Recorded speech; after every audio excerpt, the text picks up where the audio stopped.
سمحت عملية الترحيل التي مست سكان البيوت القصديرية والشاليهات بولاية الجزائر باسترجاع ما يفوق 100 هكتار من الأوعية العقارية استغلت في إنجاز العديد من المشاريع الهامة والمحورية في قطاعات مختلفة لا سيما السكنية منها. تم تخصيص 73 هكتار من الأراضي المسترجعة بعد القضاء على الأحياء القصديرية لإنجاز برامج سكنية حوالي ما يقارب 7500 وحدة سكنية. وفي مجال التجهيزات العمومية مكنت عملية استرجاع العقار من بحث عدة مشاريع أهمها إنجاز خط السكة الحديدية المكهرب الرابط بين بيرتوتا وزيرالدا والممتد على طول 23 كيلومتر.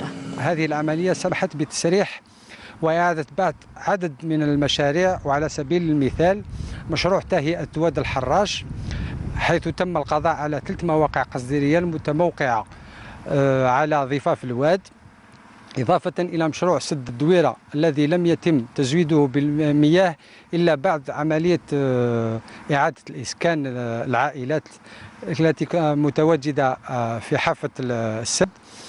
مساحات خضراء وحدائق للتنزه ومشاريع قيد الإنجاز وأخرى في الأفق أنشئت على أراضٍ لا طالما عمرت فوقها بنايات شوهت وجه العاصمة ضمن استراتيجية كبيرة للقضاء عليها والتخفيف الضغط على عاصمة البلاد.